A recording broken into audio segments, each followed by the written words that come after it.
30 minutes after takeoff, 35,000 feet above Georgia, Amara Jackson cradled her 6-month-old son Isaiah in first class, her dark skin glistening under the cabin lights. Claire Ramsey, a smug white flight attendant, stormed down the aisle, her crisp uniform screaming authority. Isaiah cooed softly, and Claire snapped, slapping Amara hard across the face. Passengers froze, jaws dropped, until a deep voice boomed over the intercom. "Claire Ramsey, you're finished." Claire's smirk vanished, her world teetering. Who was that? Amara's calm gaze hinted at a storm brewing, one that'd shatter lives forever. "Before we dive in, tell us where you're watching from. If you stand for justice, hit like, subscribe, and join us for more epic showdowns." What's Claire's next move? The first-class cabin of the Horizon Airlines flight from Atlanta to Los Angeles buzzed with stunned silence, broken only by the hum of the engines slicing through the sky at 35,000 feet. Amara Jackson sat in seat 3A, her cheek blazing red from Claire Ramsey's slap, the sting radiating through her jaw like a wildfire.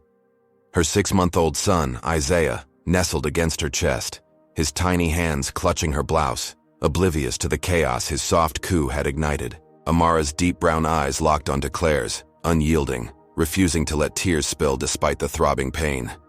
She wouldn't give this woman the satisfaction. Around her, passengers shifted uncomfortably, some fumbling for their phones, fingers trembling as they hit record, capturing the aftermath of a moment that felt like a bomb had just gone off. Claire stood over Amara, her 40-year-old frame rigid, her blonde hair pulled tight in a bun that matched the crispness of her navy blue uniform. Her pale face twisted into a sneer, lips curling as she spat venom. "People like you don't belong up here. Keep that kid quiet or get out." The words dripped with contempt, her assumption clear as day. Amara's black skin, her baby, her very presence in first class were an affront to Claire's carefully curated world. A few passengers gasped, others whispered, their voices a low murmur rippling through the cabin like static. A white businessman in a pinstripe suit 2 rows back muttered to his seatmate, "She's got some nerve bringing a baby up here," his tone siding with Claire's disdain. Another, a young Latina woman, shook her head in disbelief, her fingers hovering over her phone screen, debating whether to post the unfolding drama. Amara didn't flinch. She adjusted Isaiah gently, her movements slow and deliberate. Her silence, a wall Claire couldn't breach. Claire's eyes narrowed, her confidence wavering for a split second as she registered the defiance in Amara's gaze. She opened her mouth to speak again, to double down on her authority, when the intercom crackled to life, cutting through the tension like a blade. "This is Marcus Ellison, CEO of Horizon Airlines. That's my wife you just hit." The voice was deep, steady, and carried a weight that made the air in the cabin feel heavier. Every head snapped toward the speakers embedded in the ceiling, eyes wide, mouths agape. Passengers exchanged frantic glances, their whispers escalating into a chaotic hum. "Did he just say CEO?" a gray-haired woman in 5C hissed to her husband. "Oh, she's done for," the Latina woman murmured, her phone now recording without hesitation. Claire's smirk melted away, replaced by a flicker of panic that danced across her sharp features. She laughed, a high-pitched, nervous sound that echoed hollowly in the stunned cabin. "That's ridiculous. Some passengers playing a prank," she said, her voice loud enough to assert control, to convince herself as much as anyone else. She waved a dismissive hand, her manicured nails glinting under the overhead lights, and turned to stride back toward the galley, her heels clicking against the carpeted floor with forced confidence. But before she could take 3 steps, the captain's voice boomed over the intercom, calm but firm, shattering her delusion. "Claire Ramsey, this is Captain Holloway. That was Marcus Ellison. Report to the galley immediately." The cabin erupted into a flurry of gasps and murmurs. The businessman in the pinstripe suit dropped his whiskey glass, the amber liquid splashing across his tray table as he gaped at the scene.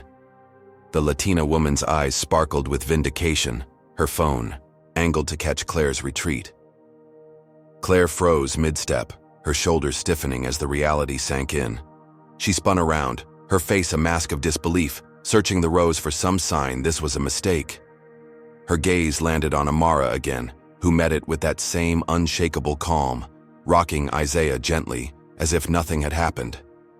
Claire's lips parted, but no words came out. Her authority, her kingdom of first class was crumbling, and she could feel every pair of eyes boring into her. Captain Holloway emerged from the cockpit, a broad-shouldered man in his 50s with salt and pepper hair and a no-nonsense stare.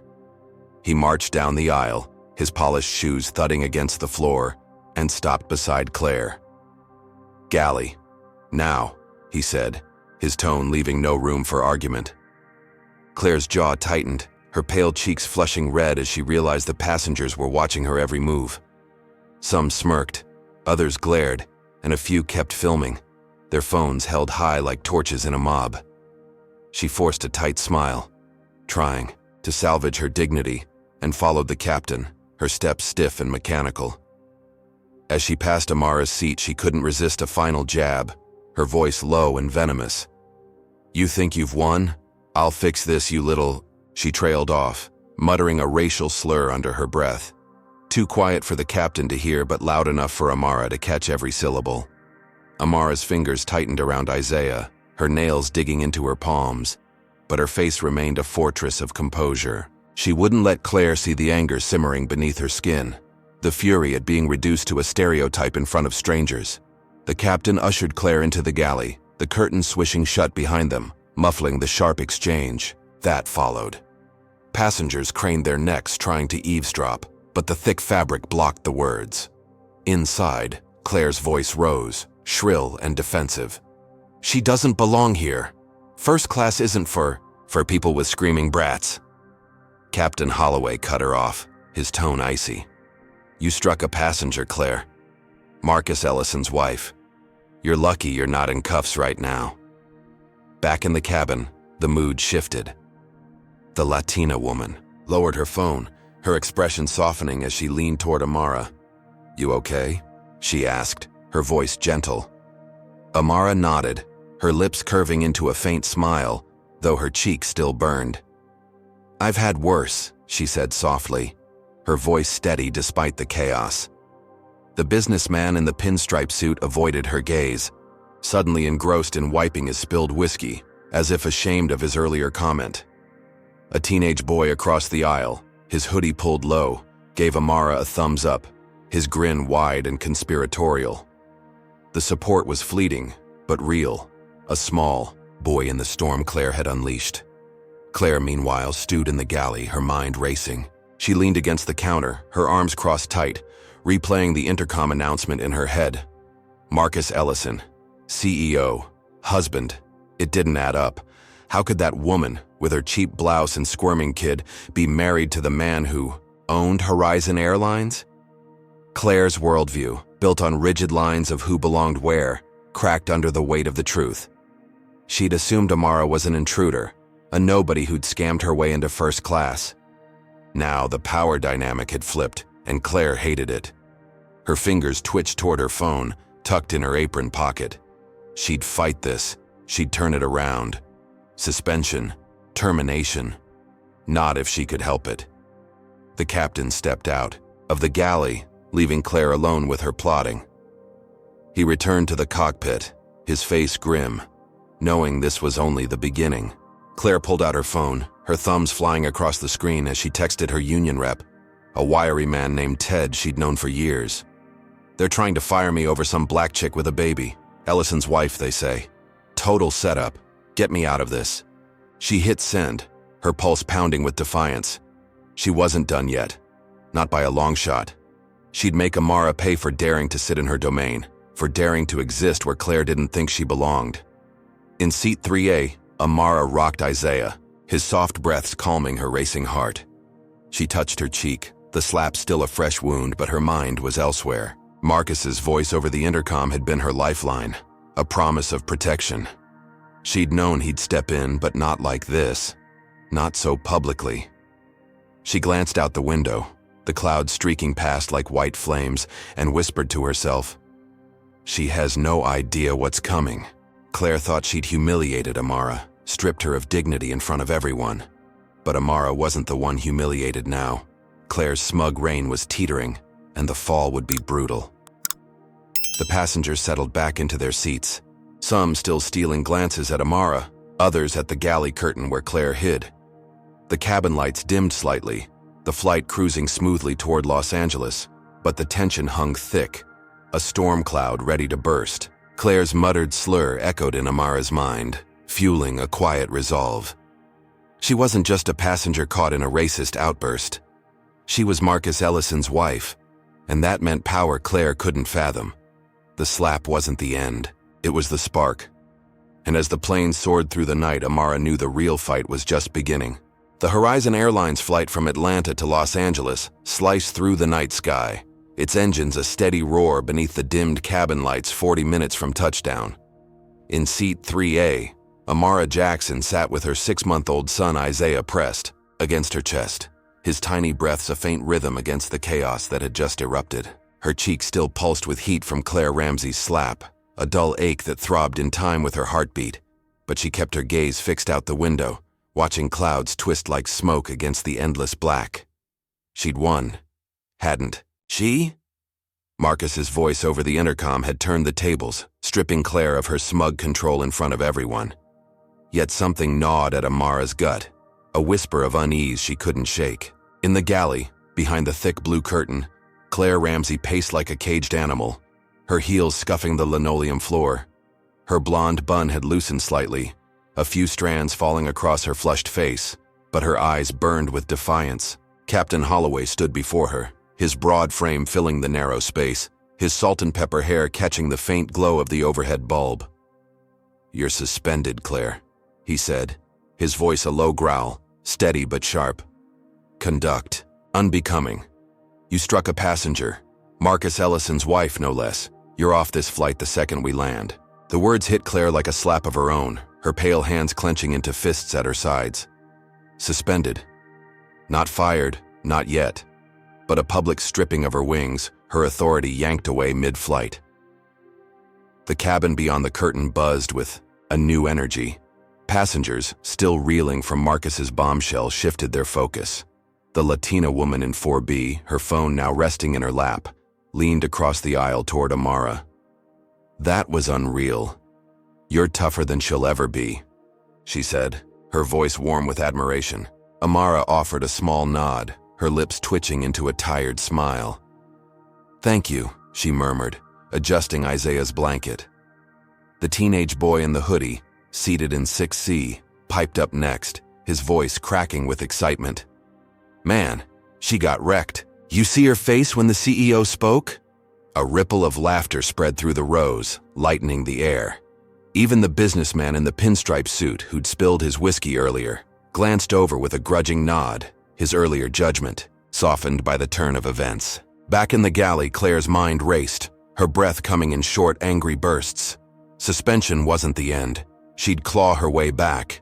She glared at Captain Holloway, her voice rising, brittle and sharp. "This is insane. That woman doesn't belong in first class, baby, or not. I was doing my job keeping order." Holloway's jaw tightened, his eyes narrowing as he stepped closer. "Your job doesn't include assault, Claire. Marcus Ellison's on the line right now, and he's promising further action.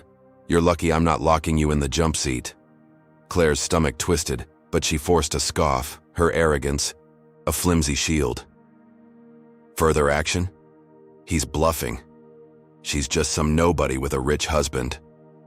The captain didn't respond. He turned, brushing past the curtain, leaving Claire alone with her fury. She yanked her phone from her apron pocket, her fingers trembling as she typed a frantic message to Ted, her union rep. "Suspended mid-flight over that black chick. They're saying she's Ellison's wife. Total setup. Fight this, Ted. I'm not going down." She hit send, her pulse hammering in her ears. She wouldn't let this stand. She'd turn it around, make them see Amara as the intruder, the problem. Her lips curled into a bitter smile. She'd dealt with passengers like Amara before, people she'd pegged as out of place, and she'd always come out on top. This wouldn't be different. In the cabin, a junior flight attendant named Lila approached Amara, her movements hesitant, her freckled face flushed with nerves. She carried a folded blanket and a bottle of water, her hazel eyes darting toward the galley curtain before settling on Amara. "Ma'am, I'm so sorry about everything. she said, her voice soft but earnest. "Here, for you and the little one." She handed over the items, her hands lingering as if unsure whether to say more. Amara took the blanket, draping it over Isaiah's tiny frame, and met Lila's gaze. "It's not your fault," she said, her tone gentle but firm. "I'm okay. We're okay." Lila nodded, relief washing over her, and stepped back, disappearing down the aisle to tend to other passengers. Amara leaned back in her seat, the leather creaking beneath her, and let out a slow breath. The applause from earlier echoed in her mind, the passengers' support a fleeting balm. She whispered to Isaiah, her voice barely audible over the engine hum. "We're safe now, baby. She's gone." The words felt true, a fragile victory settling in her chest. Claire was suspended, humiliated, out of sight behind that curtain. Marcus had her back, his voice a thunderclap that had shaken Claire's world. Amara's fingers brushed Isaiah's soft curls, her mind drifting to the landing ahead. Maybe this was over. Maybe she could walk off this plane and leave the sting of Claire's hand behind. But then it happened. A faint ping sounded from the Latina woman's phone in 4B. She glanced at the screen, her eyes widening, and leaned toward Amara again, her voice urgent. "You need to see this." She turned the phone, revealing a video thumbnail. Claire's slap frozen mid-motion, Amara's stunned face in sharp focus.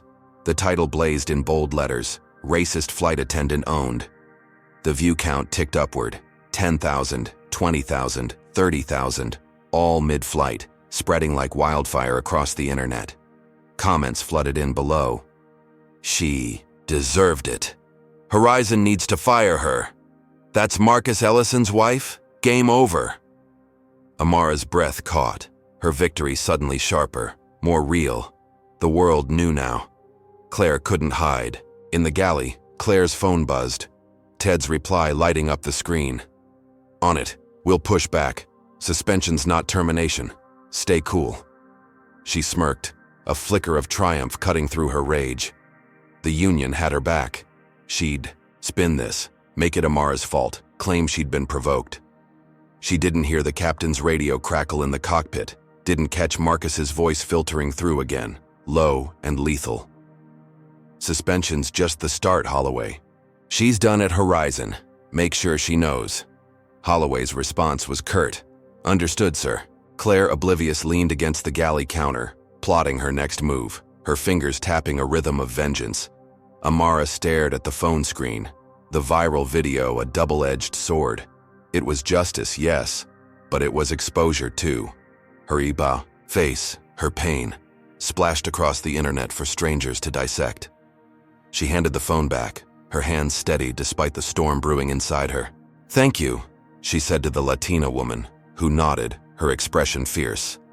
"She's toast now," the woman replied, her voice thick with satisfaction.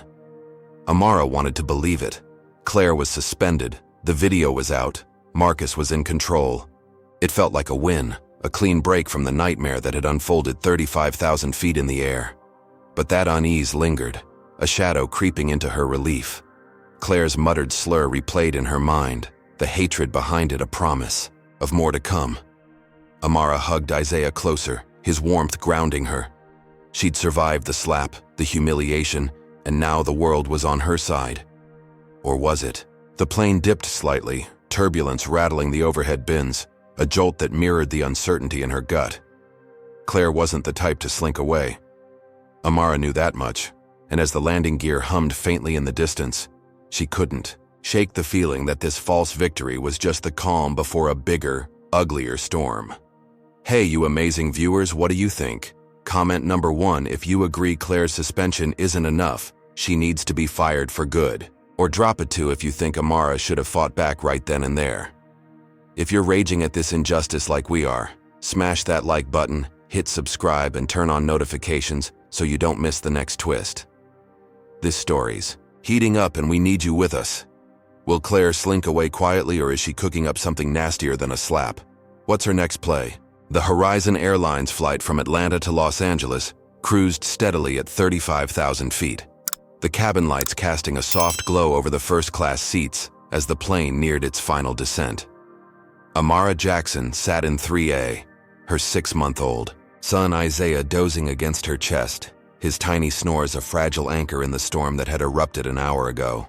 Her cheek still ached from Claire Ramsey's slap, a dull throb that pulsed beneath her skin. But the warmth of the blanket Lila had given her and the passenger's fleeting support had lulled her into a cautious calm. She glanced out the window, the city lights of Los Angeles twinkling below like scattered stars, and let herself believe the worst was behind her. Marcus's voice, the captain's orders, the viral video, it all pointed to Claire's defeat. Or so she thought. In the cramped crew area at the back of the plane, Claire Ramsey stood isolated, her suspension a fresh wound she refused to let heal. The thick curtain separated her from the passengers' prying eyes, but she could feel their judgment seeping through the fabric, a weight that fueled her fury. Her blonde hair hung loose now, strands clinging to her sweat-dampened forehead, her navy uniform wrinkled from pacing. She clutched her phone, its screen glowing in the dim light, her lifeline to a fight she wasn't ready to lose. Suspension wasn't enough to break her. She turned this around, make them all pay. Starting with Amara. Her fingers flew across the keyboard, crafting a message to Ted, her union rep. But this time it wasn't just a plea for help. It was a weapon. "She provoked me," Claire typed, her thumbs jabbing the screen with venom. "That black chick with the baby was screaming, disrupting everyone. I acted to protect the passengers. Now they're calling me racist? It's reverse racism, Ted. Spin it." She hit send, her lips twisting into a sneer as she imagined the chaos she'd unleash. She'd seen the viral video, her slap plastered, across the internet, but she wasn't about to let it define her. She'd rewrite the story, paint Amara as the villain, the entitled intruder who'd played the race card to ruin a hard-working white woman. Claire leaned against the wall, her breath steadying as she pictured the headlines shifting in her favor. She'd done this before, twisted truths to keep her power intact, and she'd do it again. The plane jolted slightly, a pocket of turbulence, rattling the overhead bins, and Claire's phone buzzed almost instantly. Ted's reply flashed up. "Got it. Posting on X now. We'll flip the narrative. Hang tight." Claire's smirk widened. Ted was fast, ruthless, a bulldog in a cheap suit who'd saved her from disciplinary hearings before. She scrolled to X herself, her heart racing as she typed her own post, her words dripping with calculated victimhood. "Attacked by a disruptive. Passenger in first class today. Baby screaming, mom refusing to cooperate. I acted to keep peace. Now I'm suspended? This is what happens when you enforce rules against the wrong people." She tagged Horizon Airlines, hit post, and watched. The likes trickle in, her chest swelling with defiance. Back in first class, Amara's moment of peace shattered. Lila, the junior attendant, hurried down the aisle, her freckled face pale, her hazel eyes wide with alarm. She stopped beside Amara, clutching her phone like it was a live grenade. "You need to see this," she said, her voice trembling as she thrust the device forward. Amara took it, her fingers brushing Lila's cold ones, and stared at the screen. X was ablaze with Claire's post, already at 500 likes and climbing. Ted's follow-up roared louder. "Claire Ramsey's a hero, targeted by a privileged passenger and her CEO husband. Reverse racism at its finest. Reinstate her now." Below, a flood of replies erupted, each more vicious than the last. Welfare queen snuck into first class. Typical, crying racism to get her way. Horizons caving to the woke. "Mob!" Amara's stomach dropped, her breath catching in her throat. The viral video, racist flight attendant owned, had been her shield, but now it was cracking. She scrolled further, her eyes stinging as racist trolls piled on. There, words a barrage of hate aimed straight at her. "Go back to the projects where you belong," one wrote. "Bet she's never worked a day in her life," another spat. Threats followed, sharp and personal. "Watch your back, lady. Someone needs to shut her up for good." Amara's hands shook, the phone slipping slightly as she handed it back to Lila. "They're lying," she whispered, her voice tight, her calm fracturing under the weight of the onslaught. Lila's face crumpled, her voice barely audible over the engine hum. "I'm so sorry. This This isn't right. She glanced toward the crew area, where Claire lurked unseen, and Amara followed her gaze. She couldn't see Claire, but she could feel her, a shadow gloating in the darkness. The passengers around her shifted, their earlier support wavering. The Latina woman in 4B frowned at her own phone, muttering, "This can't be true, can it?" The teenage boy in 6C, once grinning, now scrolled silently, his thumbs hovering as if unsure what to believe. The businessman in the pinstripe suit snorted, his skepticism returning. "Maybe she did push her too far," he grumbled, loud enough for Amara to hear. The cabin's unity splintered, doubt creeping in like fog. Amara hugged Isaiah closer, his warmth a lifeline as her mind raced. Claire wasn't done. Suspension hadn't silenced her. It had lit a fuse. Amara's false victory, that fleeting moment of safety, dissolved into a new nightmare. She pulled out her own phone, her fingers steady, despite the panic clawing at her chest, and dialed Marcus. His voice answered on the first ring, deep and urgent. "Amara, you okay? I saw the video. She's suspended, but..." "It's worse now," Amara cut in, her words rushing out. "She's lying online, Marcus, saying I attacked her. People are threatening me." Marcus's silence stretched for a beat, then his tone hardened, steel, in every syllable. "I'll sue her for defamation. She won't get away with this." Amara nodded, though he couldn't see her, clinging to his promise like a raft in a storm. She ended the call, her eyes drifting to the window again, the lights of Los Angeles closer now, a sprawling grid of hope and danger. Marcus's power was her shield, but Claire's retaliation was a blade she hadn't seen coming. The plane banked slightly, the descent beginning, and Amara's pulse quickened. She'd thought the slap was the worst of it, that Claire's humiliation would end it, but this smear campaign was bigger, uglier, a racial firestorm she couldn't outrun at 35,000 feet.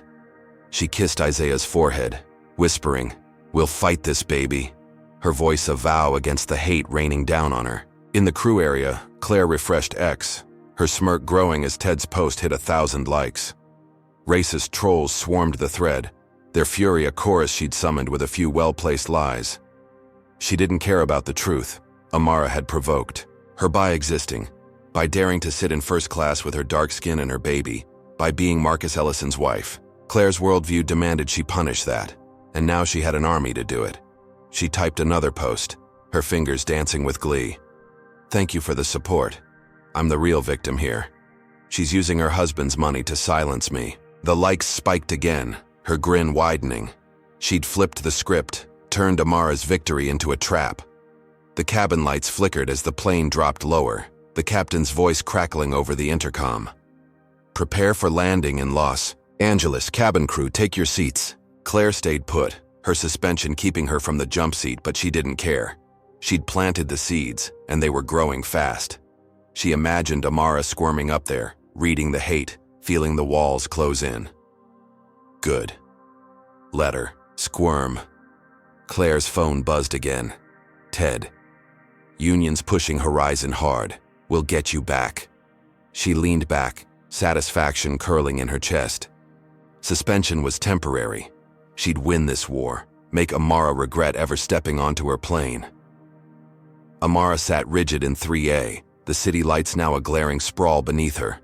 The viral video had been her triumph, but Claire's lies had poisoned it, turning strangers into enemies. Marcus's lawsuit would fight the defamation, but the damage was spreading, a wildfire she couldn't contain. She glanced at Isaiah, his peaceful sleep a stark contrast to the chaos in her mind. She'd thought she was safe, that Claire's suspension was the end. Now, with every ping of a notification, she felt the ground slipping away. The plane's wheels whined as they lowered, the landing imminent. But Amara knew this was no escape.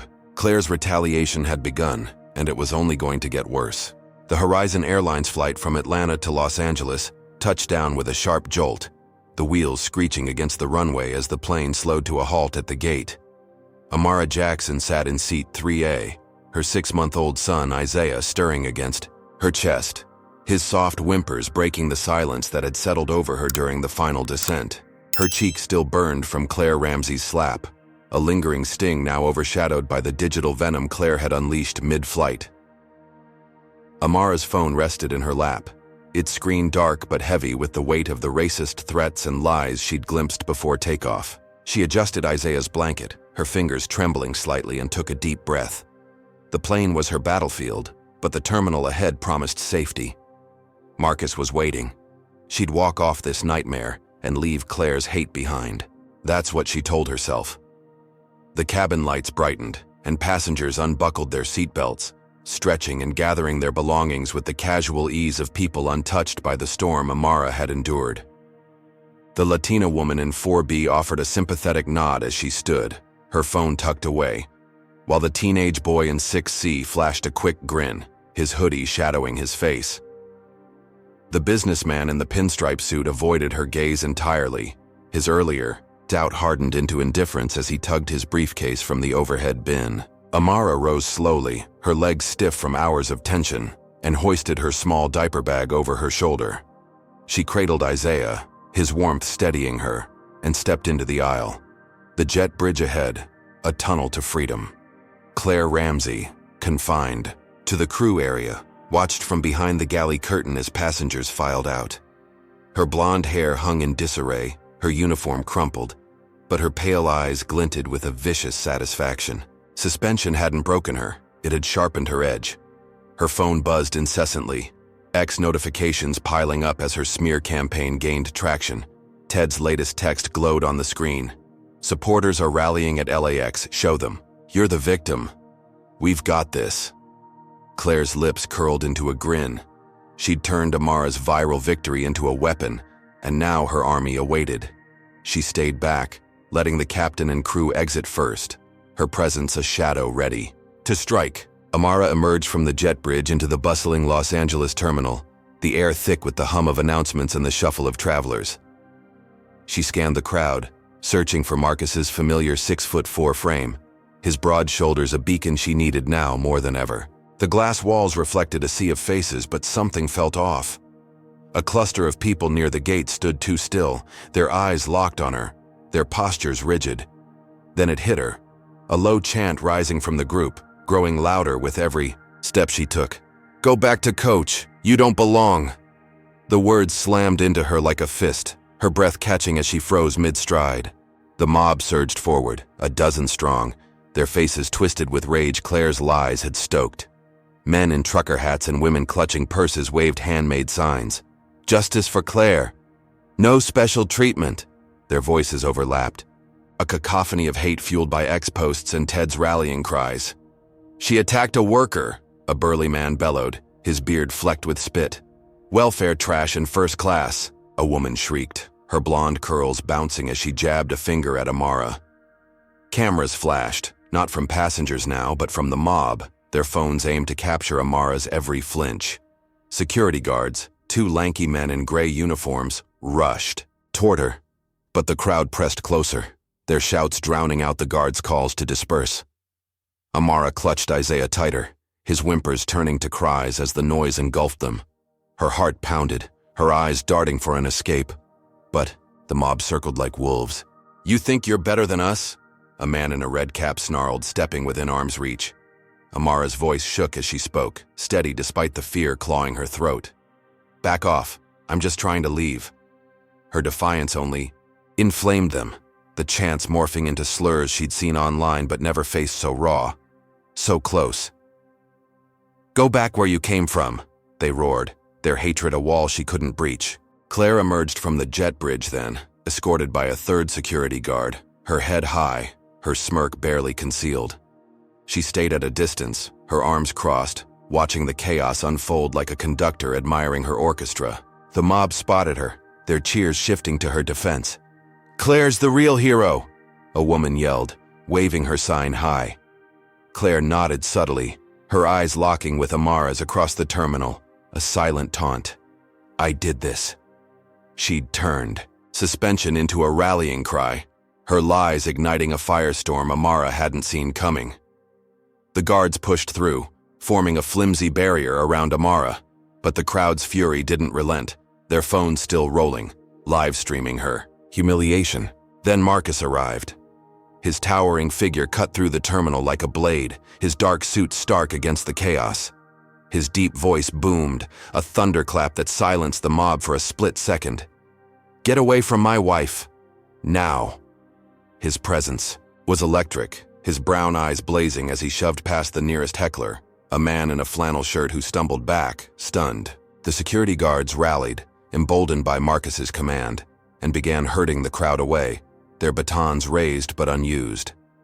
The mob faltered, some retreating under Marcus's glare, others muttering curses as they dispersed, their signs drooping like wilted flags. Amara exhaled, her knees weak as Marcus reached her, his strong arms wrapping around her and Isaiah. "I've got you," he said, his voice low, fierce with protection. She leaned into him, her cheek pressed against his chest, the mob's echoes fading as his heartbeat steadied her. The terminal buzzed around them, travelers gawking, but Marcus's power carved a bubble of safety she clung to. He turned to Claire, who stood 50 feet away, her smirk faltering as she met his gaze.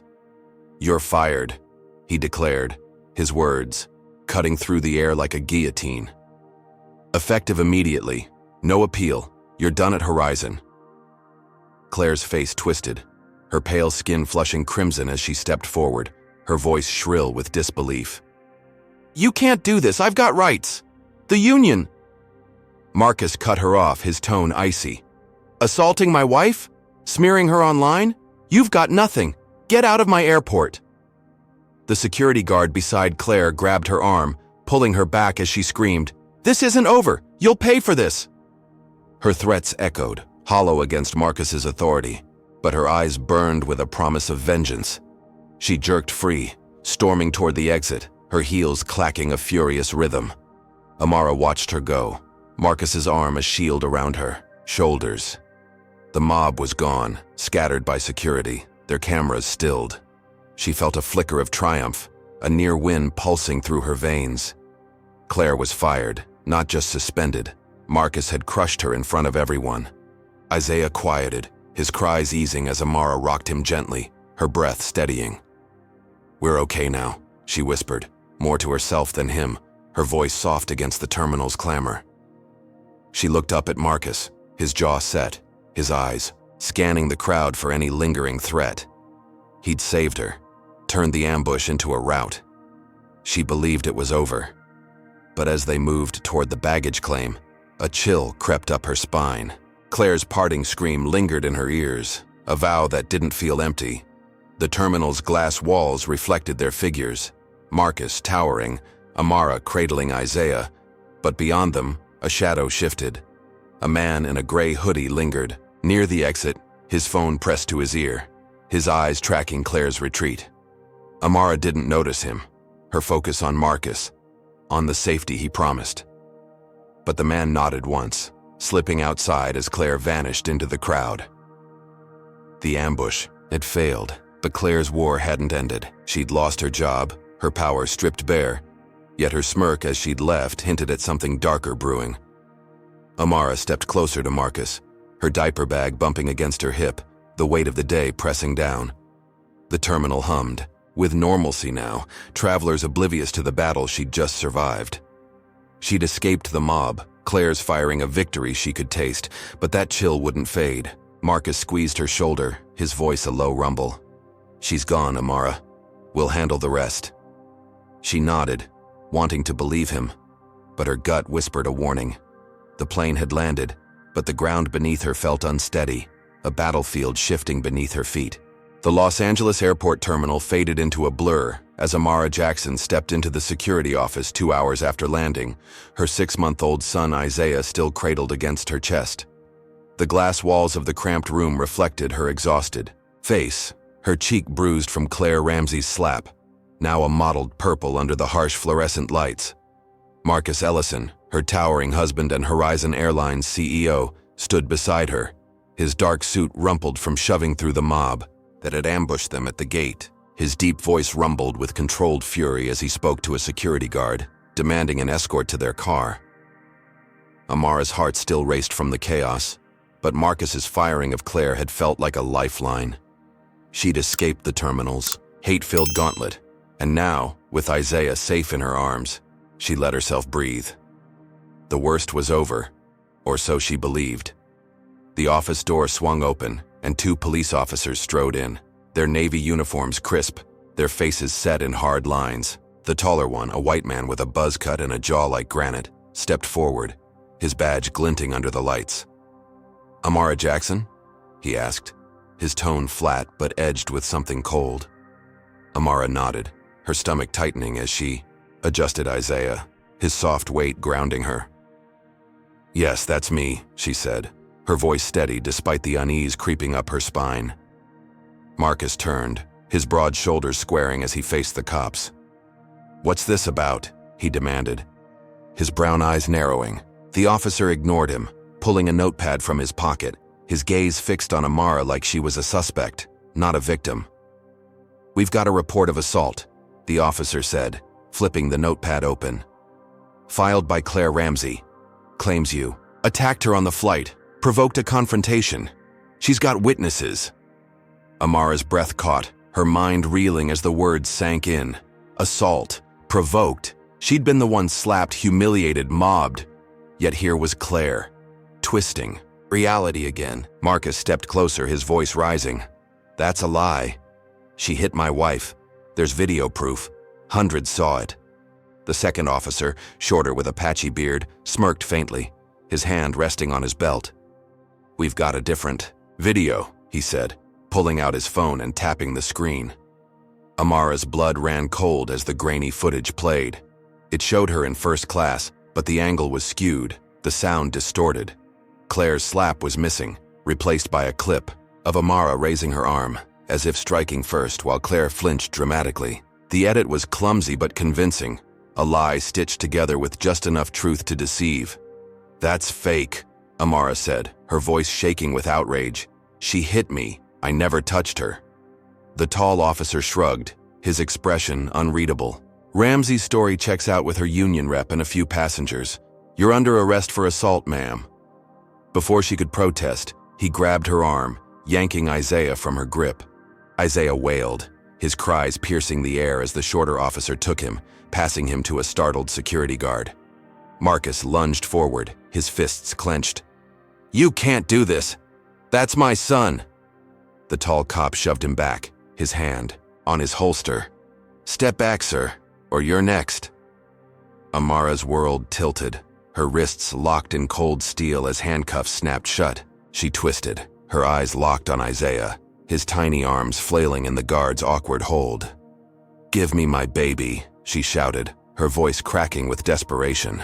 The cops ignored her, dragging her toward the door as Marcus roared, "This is a setup. I'll bury you for this." Claire watched from outside, half hidden behind a vending machine in the terminal hallway.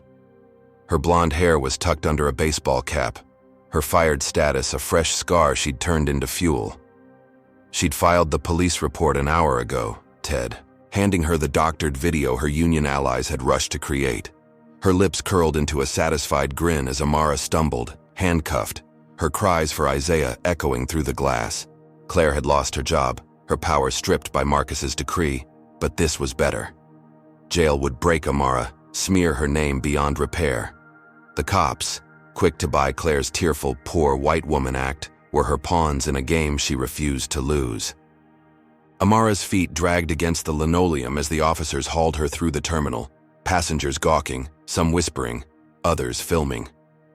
The mob from earlier had dispersed, but their hate lingered in the air, a stench Claire's lies had thickened. Marcus followed, his phone pressed to his ear, barking orders to his lawyer, a sharp-edged woman named Evelyn he'd hired on the spot. "Get her out now! It's a frame-up, fake video, biased cops, sue Ramsey for everything she's got." His voice trembled with rage, but the system didn't bend. The tall officer shoved Amara into a squad car outside, the door slamming, shut with a finality that crushed her fleeting victory. Inside the car, Amara's wrists ached against the cuffs, her chest heaving as she fought panic. Isaiah's cries haunted her, a sound she couldn't reach. The shorter cop slid into the driver's seat, his smirk visible in the rearview mirror. "Should have stayed in coach," he muttered, his tone dripping with the same racism Claire had wielded.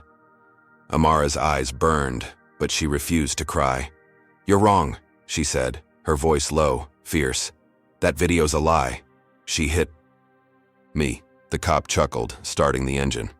"Tell it to the judge, lady. Your kind always has excuses." Claire slipped away from the vending machine, her cap pulled low as she melted into the terminal crowd. She texted Ted, her fingers swift. "She's arrested. Video worked. Keep pushing." His reply buzzed back. "Union's on it. Filing for my reinstatement now. You're golden." Claire's grin widened. Marcus had fired her, but she'd flipped the board, turned Amara's escape into a cage. The cop's bias, the doctored footage, the union's muscle. It was a perfect storm, and she'd summoned it. She imagined Amara in a cell, stripped of her baby, her dignity, her CEO husband powerless against a system rigged to believe Claire's tears over Amara's truth. Marcus stormed back into the security office, slamming his fist on the desk as the guard handed Isaiah to a social worker who'd just arrived, her clipboard clutched like a shield. "Where's my wife?" he demanded, his voice a growl that made the guard flinch. "Police took her. Assault charge," the guard stammered, stepping back. Marcus snatched Isaiah, cradling him as the social worker protested weakly. "She's not taking my son. This is a setup and I'll prove it." He dialed Evelyn again, his words sharp. "Find that real footage. Get Amara out tonight. Ramsey's behind this. I want her crushed." Amara sat in the squad car, the city lights, streaking past in a blur of red and gold. Her mind raced, piecing together Claire's trap. The slap, the smear campaign, the mob, and now this. False charges, a doctored video, cops who saw her skin before her story. Her victory in the terminal, Marcus's firing of Claire, had been a mirage, shattered by a legal snare she hadn't seen coming. She clenched her fists, the cuffs biting into her wrists, and whispered to herself, "I'll fight this. For Isaiah." But as the car turned toward the station, the weight of Claire's retaliation sank in. This wasn't just revenge. It was annihilation. "Hey, you incredible viewers, this twist has us reeling. Comment number 1 if you think Claire's gone too far with this fake video. Lock her up instead. Or drop a 2 if you believe Amara's strength will outshine this mess." If you're furious at this injustice, hit that like button, subscribe, and turn on notifications. We're in this fight together. Marcus is raging, but can he break this legal trap? What's Claire's next move now that she's got Amara in cuffs? The Los Angeles police station loomed in the gray light of dawn, its concrete walls stark against the smoggy skyline as Amara Jackson stepped out of the holding cell, her wrists raw from the handcuffs that had bound her overnight. Her 6-month-old son Isaiah wasn't with her. Marcus had taken him home after a tense standoff with social services, but the ache of his absence gnawed at her chest. Her cheek still bore the faint purple imprint of Claire Ramsey's slap, a mark now dwarfed by the legal trap that had landed her here. Released on bail just hours ago, thanks to Marcus's lawyer Evelyn tearing through red tape, Amara clutched her jacket tight, her dark eyes scanning the street for Marcus's black SUV. She'd survived the false assault charge, for now. But the air felt heavier, charged with a storm she couldn't yet see. Marcus pulled up, his 6'4" frame unfolding from the driver's seat, his face etched with exhaustion and fury. Isaiah slept in the back, strapped into his car seat, his tiny chest rising and falling peacefully. Amara rushed to him, her fingers brushing his soft curls as tears pricked her eyes. "He's okay," Marcus said, his deep voice a lifeline as he pulled her into a brief, fierce hug. "Evelyn's got the real footage queued up. We'll bury Ramsey." Amara nodded, climbing into the passenger seat, her body trembling from the night in a cell, the cop's sneers still echoing in her ears. She'd thought Claire's firing was the end, that the arrest was the worst of it. She was wrong. As the SUV rolled through the city, Amara's phone buzzed, a flood of notifications lighting up the screen she'd barely touched since the flight. She unlocked it, her breath catching as she saw the headline plastered across every news app. "Black woman attacks, heroic attendant, video evidence." The doctored footage from Claire's police report had exploded online, shared by outlets, hungry for a scandal. The story spun wildly out of control. Amara, the aggressor; Claire, the victimized worker standing up to privilege. Comments below the articles were a cesspool of hate. She's a thug hiding behind her rich husband. Typical entitlement, assaulting staff over a baby. Horizon's CEO should be ashamed. Amara's hands shook, the phone slipping to her lap as she stared at Marcus. They're believing her, she whispered, her voice cracking. Marcus gripped the steering wheel, his knuckles whitening. It's fake. We'll prove it. Evelyn's filing defamation today. But the damage was racing ahead, unstoppable. Amara scrolled X, where Claire's smear campaign from mid-flight had morphed into a national firestorm. Ted, her union rep, posted relentlessly. Claire Ramsey's a martyr for workers' rights, targeted by a violent passenger. Justice now. The doctored video racked up millions of views, drowning out the original racist flight attendant-owned clip that, had briefly been her shield. By noon, protests erupted outside Horizon Airlines' Los Angeles headquarters, a squat glass building shimmering in the heat. A crowd of 50 swelled to 200, Claire's supporters waving signs scrawled with venom. Justice for Claire. No VIPs over workers. Reinstate Ramsey, they chanted her name, their voices a roar that rattled the windows. News vans lined the street, cameras rolling as anchors spun Claire's narrative live. A flight attendant fired unjustly now fights back against a privileged passenger's assault, one reporter intoned, her blonde hair bobbing as she gestured to the crowd. Amara watched from the SUV, parked a block away, her stomach twisting. As the mob's hate pulsed through the screen Marcus held up on his tablet. At home, the nightmare deepened. Marcus's phone rang off the hook, his assistant, Lila from the flight, even Evelyn, all reporting threats pouring in.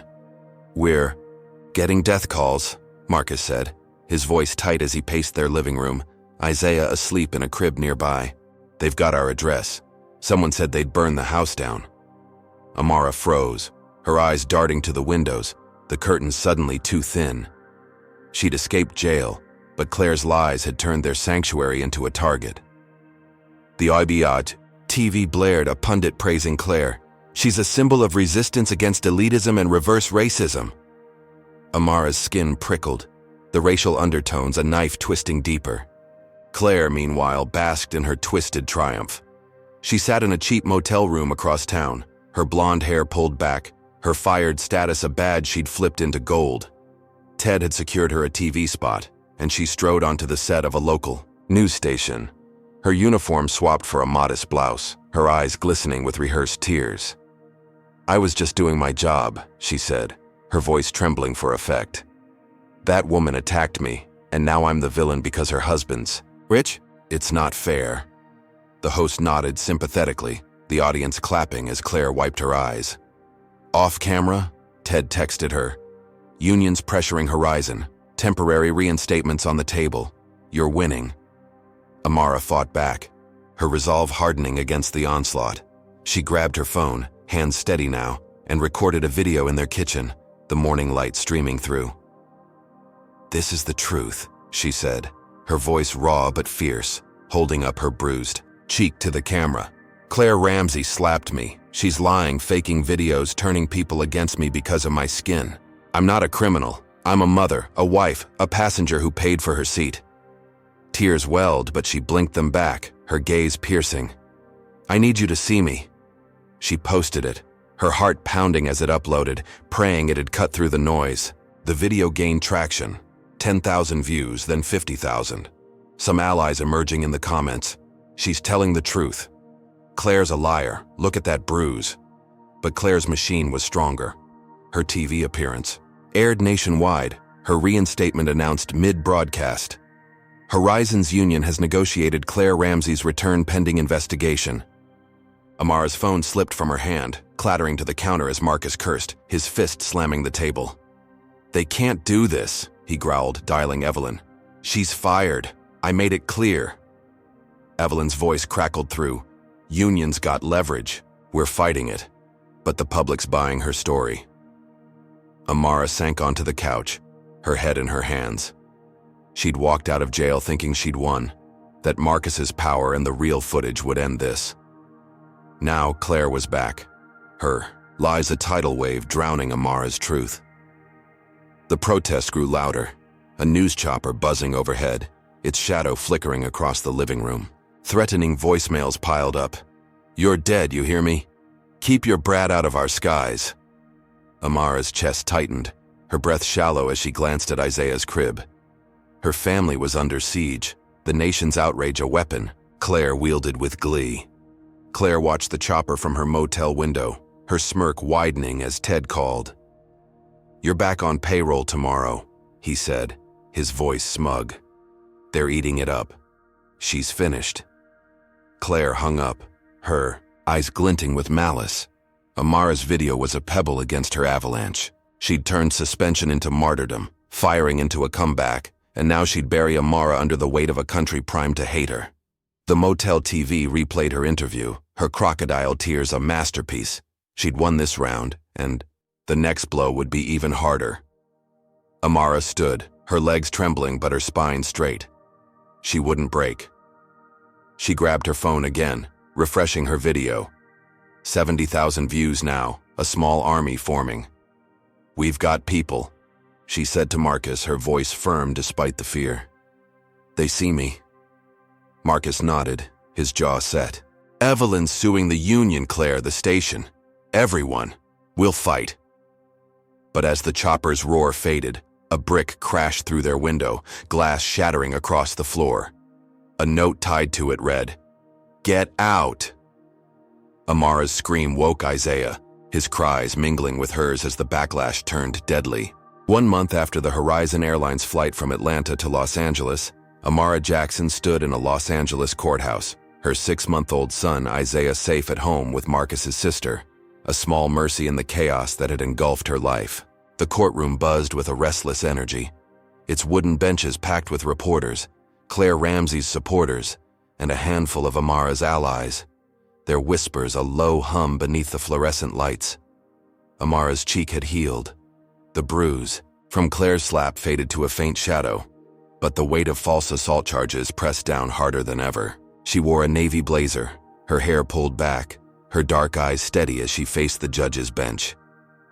Marcus sat behind her, his 6'4" frame tense, his deep voice silent, but his presence a rock she clung to. She'd thought the threats, the brick through her window, were the worst. Today would prove her wrong. The judge, a grizzled white man named Harold Grayson, banged his gavel, his jowls quivering as he glared over his glasses. His reputation as a hardliner with a history of bias against minorities hung over the room like a storm cloud. "Order," he barked, his voice gravelly, silencing the crowd. Amara's lawyer, Evelyn, a sharp-eyed woman in her 40s with a steel gray bob, stood beside her, her briefcase stuffed with evidence Marcus had fought to secure. Across the aisle, Claire Ramsey sat at the prosecution table, her blonde hair neatly pinned, her modest gray dress a stark contrast to her fired flight attendant uniform. She dabbed her eyes with a tissue, her face a mask of victimhood as Ted, her union rep turned legal bulldog, whispered in her ear. The trial began, the assault case Claire had fabricated now a public spectacle. The prosecutor, a wiry man with a nasal voice, strode forward, holding up a tablet with the doctored video. On March 19th, Amara Jackson attacked Claire Ramsey, a dedicated flight attendant in first class, he declared, pressing play. The grainy footage rolled, Amara's arm raised, Claire flinching, the slap erased by clever edits. Gasps rippled through the courtroom, Claire's supporters nodding smugly, their signs from the protests. "Justice for Claire," tucked under their seats. Amara clenched her fists, her nails digging into her palms as the lie played out. "That's not what happened," she whispered to Evelyn, her voice trembling with fury. Claire took the stand next, her performance Oscar-worthy. She clutched the tissue, her voice quavering as she leaned into the microphone. "I was just doing my job, keeping first class peaceful. She came at me, yelling, swinging her arm. I feared for my life." Tears spilled down her cheeks, her pale eyes wide with rehearsed terror. Ted patted her shoulder, his grin barely concealed as the jury, mostly white, their faces stern, leaned forward, eating it up. Judge Grayson nodded slightly, his pen scratching notes, his bias a silent tilt in Claire's favor. Amara's stomach twisted, her breath shallow as she watched the room turn against her. She'd survived jail, the mob, the threats, but this was a guillotine poised to drop. Evelyn rose, her voice cutting through the tension like a blade. "Objection, Your Honor. That video's been manipulated. We have the original footage proving Ms. Ramsey assaulted my client." She held up a USB drive, her posture unyielding, but Grayson's eyes narrowed, his gavel hovering. "Where's this alleged evidence?" he snapped, his tone dripping with skepticism. Evelyn stepped forward, inserting the drive into the courtroom system, but the screen flickered, then went black. "Technical difficulties," a clerk muttered, fumbling with cables. Evelyn's jaw tightened, her eyes darting to Marcus, who gripped the bench rail, his knuckles white. "This is sabotage," he hissed, loud enough for the jury to hear. The real footage, security cam proof of Claire's slap, had disappeared. A glitch too convenient to be chance. Claire's smirk flickered as she wiped her eyes, her allies in the union likely behind the tampering. The prosecutor pounced, waving the USB away. No evidence, no credibility, the defendant stalling. Grayson banged his gavel again, his voice booming. "Enough. We proceed with what's before us." Amara's heart sank, her mind racing. The jury's faces hardened, their doubt shifting to conviction, as Claire's sobs filled the silence. She was doomed. Jail loomed, her name a punching bag for a nation Claire had turned against her. Marcus couldn't take it. He surged to his feet, his deep voice thundering through the courtroom. "This is a sham. That judge is corrupt. Ramsey's lying and you're letting her." The gallery erupted, Claire's supporters shouting, "Sit down!" while reporters scribbled furiously. Grayson's face reddened, his gavel slamming like a gunshot. "Order! Mr. Ellison, you're in contempt." Bailiffs moved toward Marcus, but his outburst cracked the room's tension. A juror, a young black woman in the back row, frowned, her eyes flickering to Amara with a hint of doubt. Another, an older man, shifted uncomfortably, his pen pausing. Amara felt a spark of hope, her breath steadying as Evelyn whispered, "He's swaying them. We've got a shot." Claire's mask slipped for a split second, her eyes narrowing as Marcus sat, his glare locked on her. She'd played the victim flawlessly, but his rage had pierced her act. Ted leaned over, his voice urgent. "Stick to the script. We've got this." Claire nodded, dabbing her eyes again, but the jury's shift unnerved her.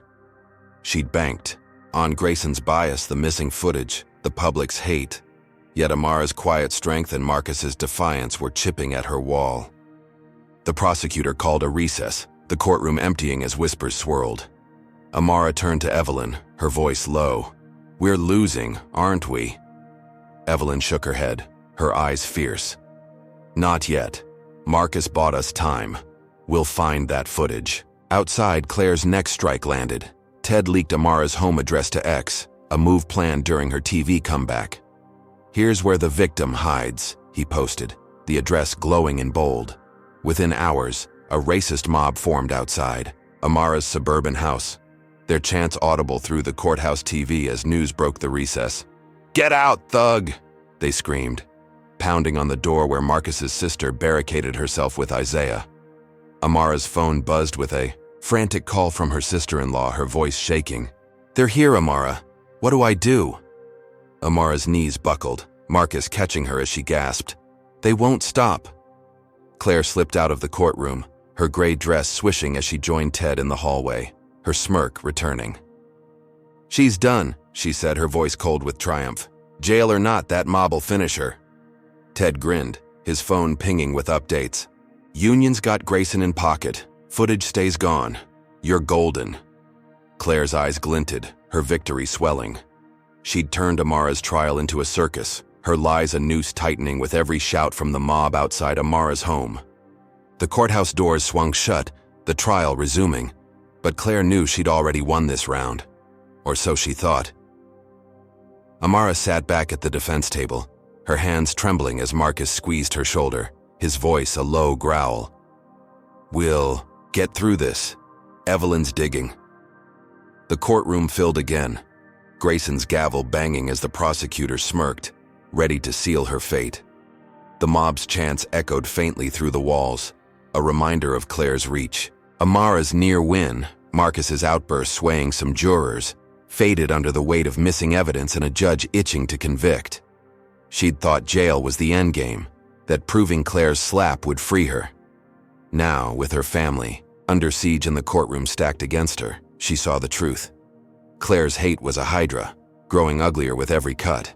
Night fell over Amara Jackson's suburban Los Angeles home. The quiet street bathed in the faint glow of streetlights as shadows stretched long and menacing across her lawn. Inside, Amara barricaded herself in the bathroom, her 6-month-old son Isaiah clutched tight against her chest, his soft whimpers muffled by her trembling hand. Marcus was still at the courthouse, fighting the trial's chaos with Evelyn, leaving Amara alone with her sister-in-law Keisha, who'd fled to a neighbor's house with her own kids after the mob arrived. The courtroom had been a battlefield, but this was war. Claire Ramsey's leak of Amara's address had unleashed a racist horde, and now they were here, pounding at her door.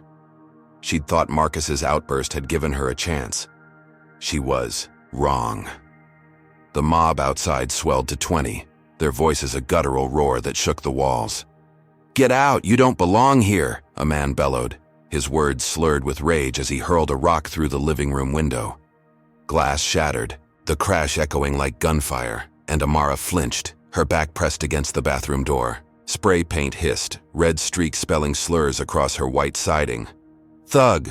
Welfare trash!" The crowd, fueled by Claire's ex-leak and the trial's lies, surged forward, fists banging on the wood, boots kicking at the frame. A woman screeched, "You attacked Claire, pay for it." Her voice piercing the night as another brick sailed through, splintering the coffee table Amara had saved months to buy. Amara's heart hammered, her breath shallow as she fumbled for her phone, dialing 911 with shaking fingers. "Help us! They're breaking in, please hurry!" she pleaded, her voice cracking as Isaiah wailed, his tiny body trembling against hers. The operator's response was curt, detached. "We've got a call about a protest. Units are busy. Stay calm." The line clicked dead, and Amara's stomach dropped. Protest? This was an assault, a lynching in the making, and the cops, echoing the bias that had jailed her, dismissed it. She slid to the floor, the tile cold against her legs, and rocked Isaiah, whispering, "Shh, baby, we'll be okay." Though, the lie tasted bitter on her tongue. Outside, the mob escalated, a Molotov cocktail arcing through the broken window, flames licking the curtains as smoke billowed into the house. Amara's eyes widened, her pulse racing as she smelled the acrid burn. She grabbed a towel, soaking it in the sink, and pressed it to Isaiah's face, coughing as the haze thickened. The front door groaned under a battering ram. Someone had brought tools, their intent clear. They wouldn't stop until she was gone. "Burn it down!" a man shouted, his silhouette hulking against the flickering firelight. Amara's mind raced, her trial fading to a distant nightmare. Survival was all that mattered now. Claire watched from a safe distance, parked in a rental car 2 blocks away, her blonde hair hidden under a hoodie, her pale eyes glinting with vicious glee. The news played on her phone, a live feed of the mob's chaos, reporters framing it as outrage over the Jackson trial. She smirked, texting Ted, "They're at her house. She's finished." His reply buzzed, "Perfect. Grayson's leaning our way. You're back tomorrow." Claire leaned back, the glow of flames reflecting in her windshield. She'd lost her job, faced suspension. But this, Amara's home in ashes, her life in ruins, was sweeter than any reinstatement. She'd broken her, and the mob was her fist. Amara fought back, her instincts kicking in. She crawled to the bathroom window, prying it open with one hand, the other clutching Isaiah. Smoke stung her eyes, but she spotted a shed in the backyard, a slim chance at safety. She hoisted herself out, dropping 6 feet to the grass, her knees buckling as she landed. Isaiah's cries sharpened, but she stumbled forward, the mob's roar deafening as they breached the front door, their boots stomping through her burning. Home when she reached the shed, slipping inside and barricaded the door with a rusty shovel, her breath ragged as she pulled out her phone again. She hit record, live streaming to X, her voice trembling but fierce. "This is Amara Jackson. They're burning my house because of Claire Ramsey's lies. Look at this, my son's here, we're trapped." She panned the camera, smoke curling through the shed's cracks, Isaiah's wails a haunting soundtrack. She posted it, her hands shaking as the views climbed. 5,000, 10,000, outrage flooding the comments. "This is insane. Claire's a monster. Save her."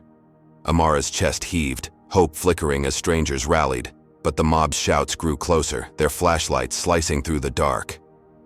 "She's out back," a woman yelled, and footsteps thudded toward the shed. The police finally arrived, 2 squad cars screeching to a halt, but their response twisted Amara's fleeting relief into dread. 4 officers stepped out, their faces stern, their hands on holsters as they approached. Not the mob, but her. "Amara Jackson?" one called, his voice sharp as he kicked the shed door open, flashlight blinding her. "You're under arrest for inciting a riot." Amara's jaw dropped, her phone still streaming as she clutched Isaiah. "What? They attacked me," she shouted, but the officer grabbed her arm, yanking her up, the live stream capturing his sneer. "Tell it to the judge, troublemaker," he snapped, cuffing her as the mob cheered, flames roaring behind them. Claire's grin widened in her car, the newsfeed cutting to Amara's arrest, the anchor's voice grim. Jackson apprehended after inciting violence at her residence. Claire laughed, a cold, triumphant sound as Ted texted, "Genius. She's toast." She'd turned Amara's home into a war zone, her live stream into a noose, and the cops, primed by her narrative, into her executioners. The mob dispersed, their work done, leaving Amara's house a smoldering ruin. Claire started her engine, driving off into the night, her victory a blaze she'd stoked to perfection. Amara was broken, arrested again, her family shattered. She'd never recover. Amara sat in the squad car, cuffs biting her wrists, Isaiah screaming in a social worker's arms nearby. Her live stream had hit 50,000 views, outrage spreading, but it hadn't saved her. The officer smirked in the front seat, muttering, "Should have stayed quiet." Amara's eyes burned with tears she refused to shed, her mind racing. She'd escaped the flames, turned the mob's attack into a plea for help, but Claire's trap had snapped shut. The trial, the threats, the fire, all led to this, a second arrest that crushed her courtroom hope. As the car pulled away, her home a charred skeleton against the sky, she whispered, "I won't stop," a vow against the darkness swallowing her. Hey, you fierce viewers, this is next-level madness. Comment number 1 if you think Claire's mob deserves jail time for torching Amara's life. Justice can't wait. Or drop a 2 if you believe Amara's livestream will turn the tide against this hate. If you're screaming at this outrage like we are, smash that like button, subscribe, and hit notifications. We're riding this storm with you. Amara's down, but not out. Can her voice break through the ashes? Or will Claire's fire burn her to the ground? The Los Angeles County Jail swallowed Amara Jackson whole the morning after her home burned, its gray walls closing in as she stumbled through intake. Her wrists chafed raw from the handcuffs that had bound her during the mob's attack. Her 6-month-old son Isaiah was gone, taken by Child Protective Services after her arrest for inciting a riot, a charge born from Claire Ramsey's twisted lies and the cops' refusal to see her as a victim. Her navy blazer was replaced by an orange jumpsuit, her hair tangled from the night's chaos, her dark eyes hollow but unyielding. She'd live-streamed the invasion, turned the mob's hate into a cry for help, and thought the world's outrage would save her. Now, locked in a cell, she faced a hell she hadn't imagined. The holding area stank of bleach and despair, its concrete floor cold under her bare feet as guards shoved her forward. 2 officers, both white, loomed over her, their badges glinting in the dim light. The taller one, a beefy man with a shaved head, sneered as he tossed her a thin blanket. "You don't belong anywhere, do you?" he said, his voice thick with the same contempt Claire had spat on the plane. The shorter guard, wiry with a scar across his cheek, chuckled, leaning close. "Ramsey's a hero around here. You're just trash she took out. Amara's stomach twisted, her breath shallow as she clutched the blanket, refusing to let their words break her. She was shoved into a cell block, the iron bars clanging shut behind her, locking her in with a dozen other women. The air buzzed, with tension, eyes tracking her every move. A group of inmates, their faces hardened by time, whispered as she passed, their voices low but venomous. "That's her. The one who attacked Claire," one muttered, her tattooed arm flexing as she cracked her knuckles. Amara's livestream had gone viral, over 100,000 views now. But here, Claire's narrative reigned. The guards had spread it, their bias a spark that lit the cell block's fuse.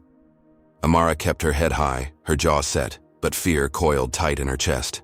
The attack came at dusk, the cell block lights flickering as dinner trays clattered. 3 inmates cornered her near the bunks, their movements swift, rehearsed. The leader, a stocky woman with a shaved head and a scar slicing her brow, grabbed Amara's arm, twisting it hard. "Claire's got friends here," she hissed, her breath hot against Amara's face. "You're done." A second woman, lanky with matted hair, swung a fist, catching Amara's jaw with a crack that sent her reeling. The third, wiry and silent, kicked her ribs, the pain exploding as Amara crumpled, her gasps drowned by their grunts. The guards watched from the catwalk, their radios silent, their smirks visible through the bars. Amara curled into a ball, protecting her core as blows rained down, her mind screaming for Isaiah, for Marcus, for air. Blood trickled from her lip, her vision blurring, but she wouldn't beg. She'd survived the slap, the mob, the fire. This wouldn't break her either. The leader raised a shank, a jagged metal shard glinting in the dim light, but a shout stopped her. "Enough!" Tara, a wiry black inmate with gray streaks in her braids, shoved through, her eyes blazing. "Back off, she ain't your enemy." The attackers hesitated, Tara's presence a shield, and slunk away, muttering curses as the guards finally barked. "Break it up!" Tara helped Amara up, her grip firm but gentle, her voice low. "I saw your live stream. You're not what they say." Amara wiped blood from her mouth, her ribs throbbing, and nodded, gratitude swelling despite the pain. "Thank you," she rasped, leaning against the bunk as Tara handed her a rag. "They're Claire's dogs. Guards egged them on." Amara's eyes narrowed, her mind sharpening through the haze. Tara was an ally, a crack in this prison's wall. She'd fight from here somehow. She whispered, "I need to get word." "Out," and Tara grinned, slipping her a pencil stub. "Write it, I'll smuggle it." Outside, Marcus waged war. He stormed Horizon Airlines HQ, his 6'4" frame a thundercloud as he slammed files on his desk, his deep voice barking orders to Evelyn over the phone. "She's in jail again. CPS took Isaiah. Find that footage. Now!" Evelyn's reply crackled. "Working on it. Courthouse glitch wasn't random. Claire's union's dirty. I've got a lead." Marcus paced, his hands trembling as he dialed Keisha, who'd fled with Isaiah to a safe house. "He's okay," she said, her voice tight, "but they're hunting us." Marcus's jaw clenched, his rage a furnace. Claire had turned his family into prey, and he'd burn her world to ash for it. In her motel room, Claire gloated, the TV replaying Amara's arrest, her reinstatement now official. She lounged on the bed, her blonde hair loose, her eyes gleaming as Ted called. "You're back tomorrow. Union's got Grayson locked. She's facing years." Claire laughed, a sharp, victorious sound. "Good. She's where she belongs." But then Ted's tone shifted. Her live stream's at 200,000 views. People are pissed. Claire's smirk faltered, her fingers tightening on the phone. She refreshed X. Amara's plea from the shed was trending, cracks forming in her narrative. She texted a guard contact. "Plant drugs on her. Life sentence. Now." Amara scribbled a note in the cell, her pencil shaking as Tara hovered, watching for guards. "Marcus, I'm alive. Claire's got the jail rigged. Attacks. Drugs next. Get me out," she wrote, folding it tight. Tara slipped it into her sock, her nod firm. "I'll get it to the gate. Hang on." Amara leaned back, her body bruised, her spirit battered but unbroken. The live stream had sparked hope, Tara's help a lifeline. She'd thought the mob was Claire's final blow, that her arrest was the end. Now, locked in this hell, she saw the depth of Claire's hate, a machine grinding her down piece by piece. The cell block quieted, the night stretching long as Amara lay on her bunk, pain pulsing through her ribs. The guards' footsteps echoed, their whispers carrying Claire's name like a prayer. Tara returned, her face grim. "It's out. Your man'll get it." Amara exhaled, a flicker of relief amid the nightmare. But then the tall guard appeared, his shaved head gleaming as he tossed a baggie of white powder onto her bunk. "Found this on you," he sneered, his radio crackling as he called it in. "Drug possession. Add it to her sheet." Amara's eyes widened, her voice rising. "That's not mine," he laughed, slamming the cell door. "Prove it, princess." Claire's bribe had landed, the guard her puppet in a play to bury Amara for life. The cell block stirred, inmates watching as Amara stood, the baggie a death sentence in her hands. She tossed it back, her voice steel. "You won't win this." The guard smirked, walking off, but Tara's eyes met hers, a silent vow to fight. Amara's livestream had rallied strangers, Marcus was closing in. Yet here, in this cage, Claire's claws sank deeper.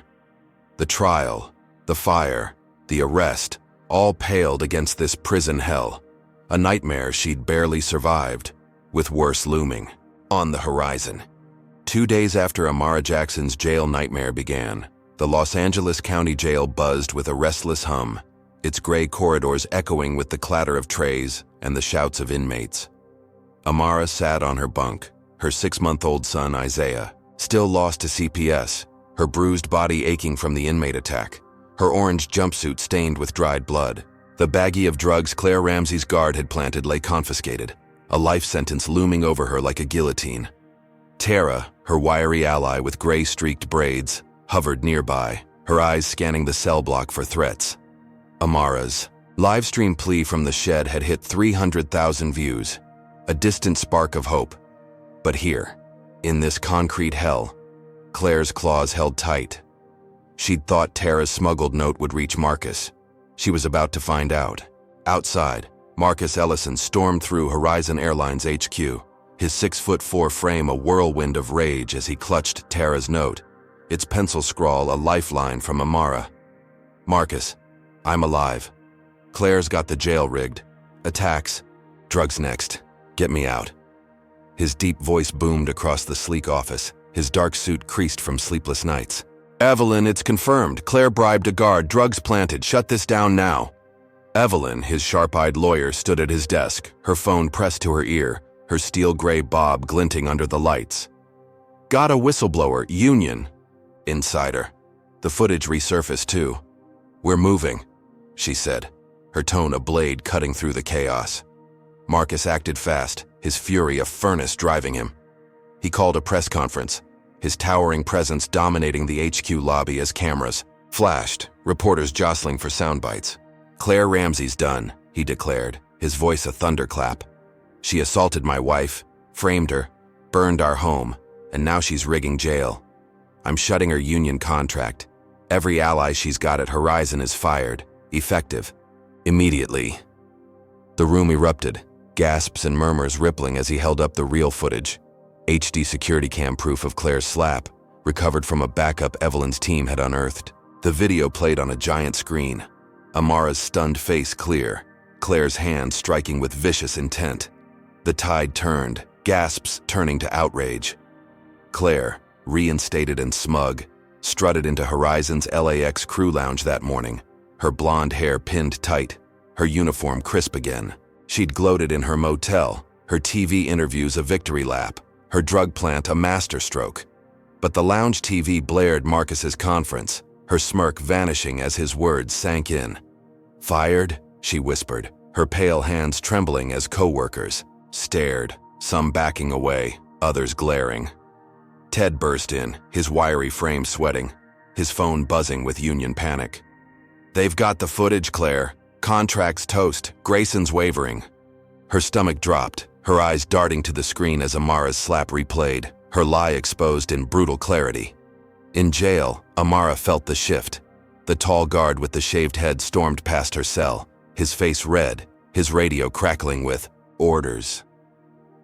"Ramsey's out. Ellison's cleaning house," a voice snapped through static. The inmates who'd attacked her exchanged uneasy glances, their bravado fading as Tara grinned, her voice low.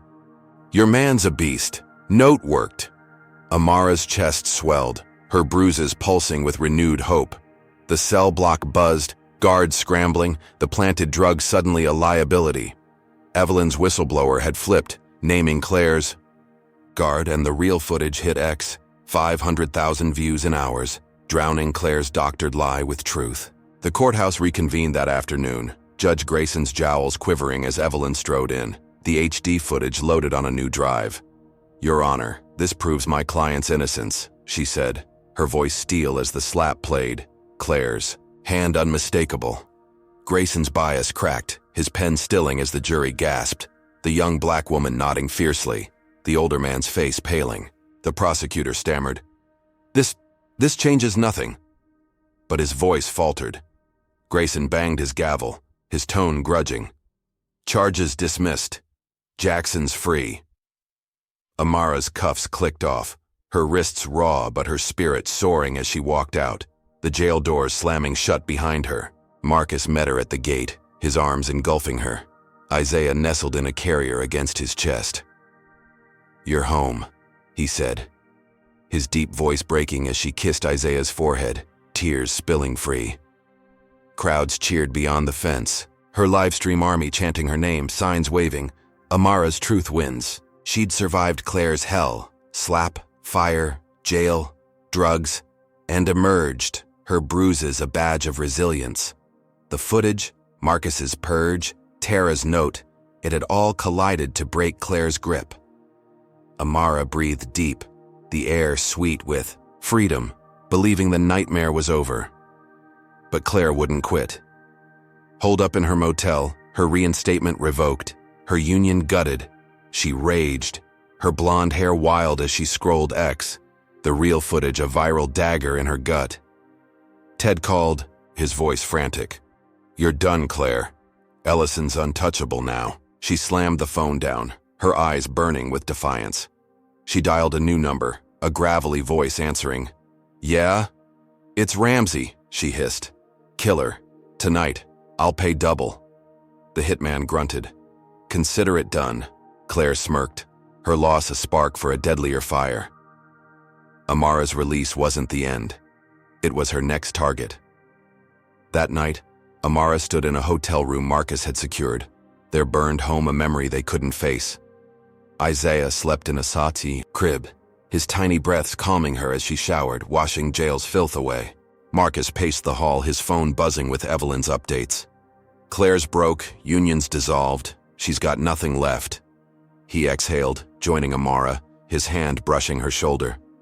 "We won," he said, his voice soft. She nodded, her wet hair dripping, relief washing over her like the water.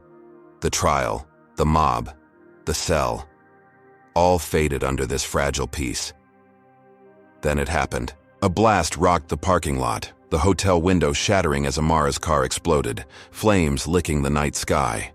She screamed, diving for Isaiah as Marcus yanked them behind the bed, glass raining around them. The hitman, a shadow in a black jacket, slipped away, his silenced pistol still warm from a warning shot through the windshield. Amara's heart pounded, her victory torched in an instant. Claire's voice echoed in her mind, her motel rant, her unyielding hate. The jail had been a cage. This was a death sentence. Marcus grabbed his phone, dialing 911 as smoke curled. Through the room, his voice a roar. "Explosion outside, get here now!" Amara clutched Isaiah, her bruises flaring as she crawled to the door, the heat seeping in. The cheers from her release faded, replaced by sirens wailing in the distance. Claire had lost everything, job, union, trial. But she'd struck back, her hitman a phantom turning Amara's freedom into ash. The hotel shook, guests screaming in the halls, and Amara's eyes met Marcus's, her voice a whisper. "She won't stop."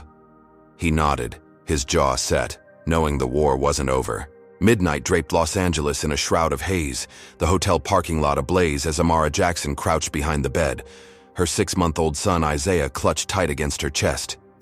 The explosion of her car had shattered the window, glass shards, glinting like jagged stars across the carpet. The acrid stench of gasoline and smoke flooding the room. Marcus Ellison, her towering husband, shielded them, his 6'4" frame taut with fury as he scanned the wreckage outside. His deep voice, a low growl, "Stay down, Amara." Her bruises from jail throbbed, her orange jumpsuit swapped for a hotel robe, but her dark eyes burned with resolve.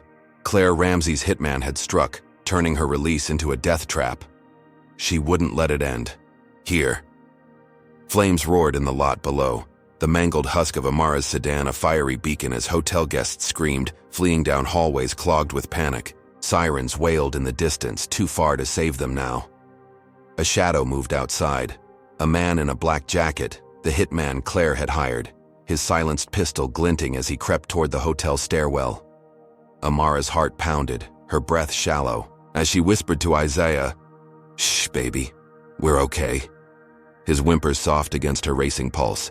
Marcus grabbed a lamp, yanking its cord free, his hand steady despite the chaos. "He's coming up," he said, his tone lethal, ready to fight. Amara's mind raced, survival instincts kicking in. She'd escaped jail, the mob, the fire. This was her stand. She spotted the neighbor's shed key on the dresser, a relic from their burned home she'd kept in her bag. "The shed," she hissed, pointing to the window facing the lot's edge, where a maintenance shed stood 50 feet away, a slim refuge. Marcus nodded, his jaw set, and smashed the remaining glass with the lamp base, clearing a path. "Go. I'll hold him off," he said, his eyes locking with hers, a silent vow. Amara kissed Isaiah's forehead, her legs trembling but her will iron, and climbed out, dropping to the grass with a thud that jarred her ribs. The hitman reached the third-floor hallway, his boots silent on the carpet, his pistol raised as he scanned room numbers. Marcus waited inside, lamp in hand, his breath steady as the door creaked open. The hitman stepped in, eyes narrowing, and Marcus swung, the heavy base cracking against the man's skull with a sickening crunch. The gun clattered, firing a muted shot into the wall as the hitman staggered, blood trickling from his temple. Marcus lunged, tackling him, his fists pounding as the man fought back, a knife flashing from his sleeve, slicing Marcus's arm with a wet rip. Amara stumbled across the lot, Isaiah's weight slowing her as flames cast wild shadows around her. The hitman's grunts echoed from above, Marcus's roar a lifeline she clung to. She reached the shed, kicking the door open, its rusty hinges groaning as she slipped inside. Tools littered the floor, shovels, a crowbar, a coil of rope. Her eyes darting for a weapon, she grabbed the crowbar, her hands slick with sweat, and wedged it against the door, barricading it as footsteps thudded closer. The hitman had broken, free, shoving Marcus aside, his knife dripping as he leapt from the window, landing with a roll in the gravel below. Claire watched from a safe house across town, a dingy apartment she'd rented with her last cash, her blonde hair tangled, her pale face lit by her phone's glow. The hitman's text buzzed. "Car's gone. She's in the shed." Her lips curled, her voice a hiss. Finish her. She'd lost her job, her union, her trial. But this, Amara's death, would be her win. The news looped the explosion, framing it as unrelated vandalism. But Claire knew better. Her manifesto, a racist screed she'd drafted to rally. Her followers sat ready on X, a final blow to ignite chaos if the hitman failed. She wouldn't accept defeat, not yet. Amara pressed against the shed wall, Isaiah's cries hushed by her trembling hand as the hitman prowled outside, his silhouette a specter in the firelight. He kicked the door, the crowbar bending but holding, his growl audible through the wood. "Come out or I burn it down," he snarled, his knife scraping the frame. Amara's mind flashed.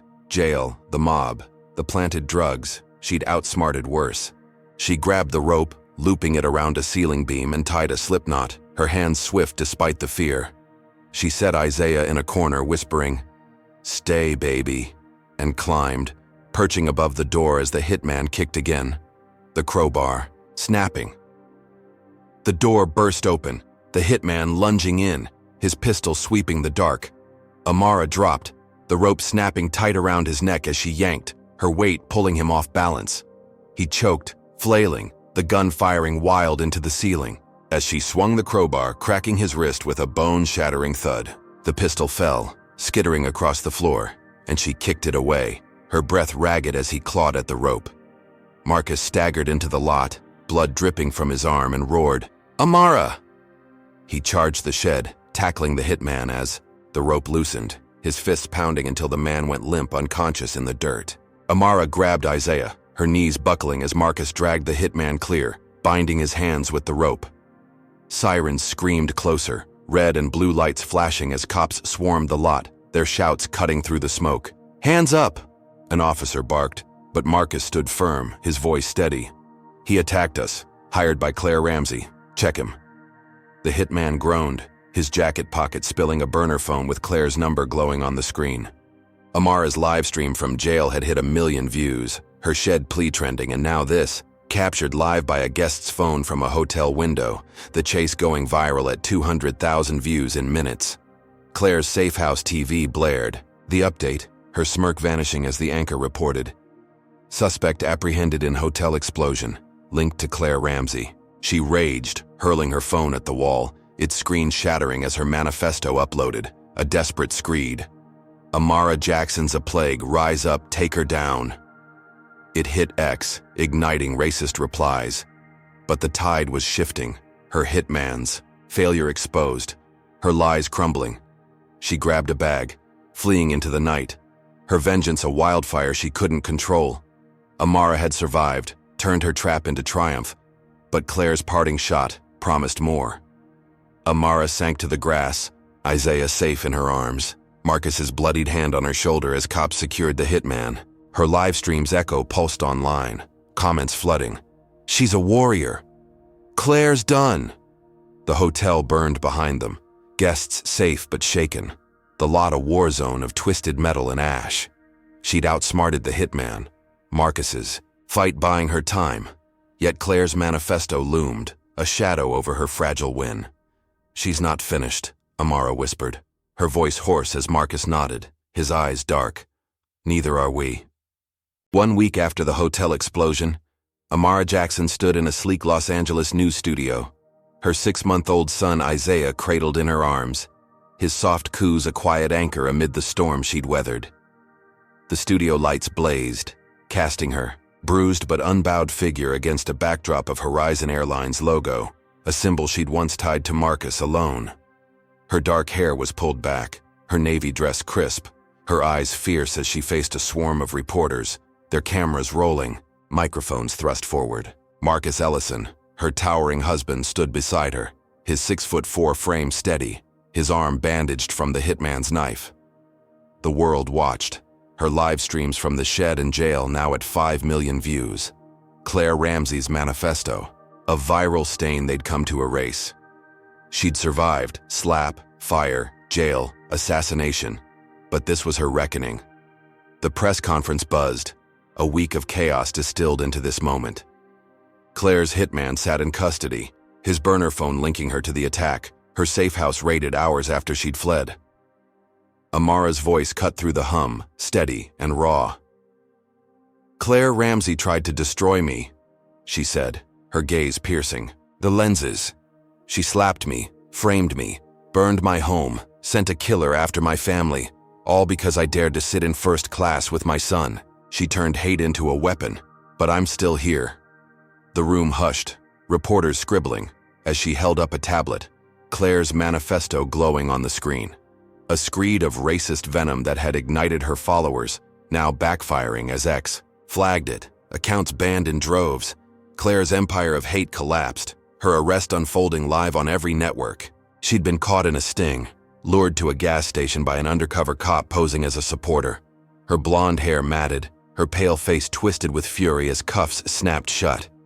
"You'll never belong," she screamed, her voice shrill as officers dragged her to a squad car, her manifesto's echoes drowned by boos from a crowd that had once cheered her. The hitman's confession sealed her fate. Attempted murder, conspiracy, bribery, charges piling high as Ted, her union rep, flipped, spilling secrets to save himself. Claire's reign was ash, her power stripped bare. Amara's chest swelled, her bruises a testament to her fight as she continued, her voice rising. She thought she could break me, turn the world against me. But you saw me, millions of you. You shared my truth, and it stopped her. The reporters nodded, some clapping, their pens pausing as her words sank in. Marcus squeezed her shoulder, his deep voice silent but his presence a fortress. The studio hummed with vindication. Her journey from victim to survivor, a story they couldn't resist. She'd outsmarted Claire at every turn. Live streams, Tara's note, the shed trap, and now stood tall, the mob's fire a memory she'd turned to strength. Then came the twist. Marcus stepped forward, his bandaged arm raised, his voice a deep rumble that silenced the room.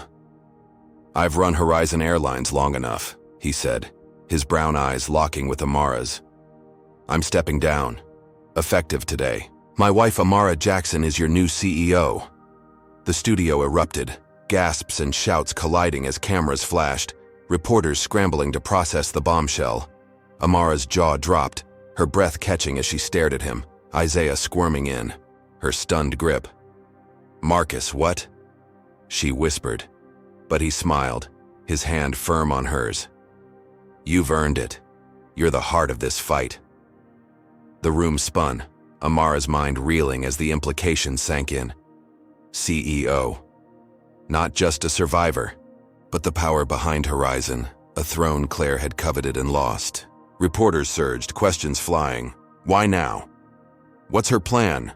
But Marcus waved them off, his voice steady. She's faced hell and won. No one's better to lead. Amara's eyes welled, her battered body trembling with a mix of shock and pride. She'd fought for her life, her son, her truth. Now she held the reins, flipping the script on every racist who doubted her, Claire most of all. Claire's jail cell TV blared the broadcast, her scream a raw howl as she lunged at the screen, guards pinning her back. "No, she can't have it." Her voice cracked, her pale hands clawing air as Amara's face filled the frame, CEO in bold letters beneath.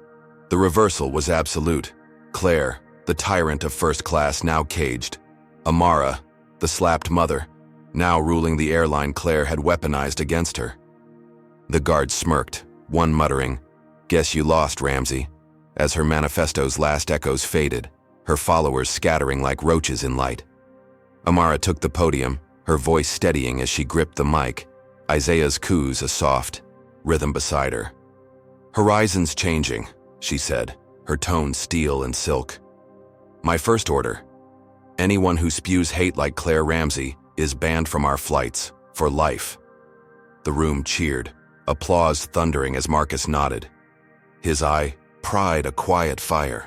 She'd turned survival into power, her battered hands rewriting the rules Claire had lived by. The reporters scribbled, headlines forming, "From victim to victor, Amara Jackson takes Horizon." As the studio pulsed with a new energy, her reign beginning where Claire's ended. The broadcast cut to Claire's cell, her final scream drowned by Amara's voice, a poetic echo of the intercom that had sparked this war.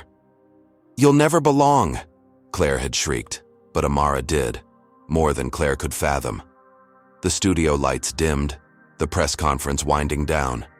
But Amara lingered, her eyes on the horizon beyond the glass. She'd faced a slap, a smear, a mob, a fire, a jail, a hitman, each blow heavier, each counterattack from Claire more ruthless. Yet here she stood, not just free, but commanding, her victory a middle finger to the hate that had tried to crush her. Marcus leaned close, his whisper warm against her ear. "You're unstoppable." Amara smiled, faint but fierce, her fingers brushing Isaiah's curls. "We are," she corrected, her voice a vow. The reporters dispersed, the cameras stilled, but her story burned on. 5 million views and climbing, a tidal wave Claire couldn't outrun. The airline was hers, the power hers, the future hers.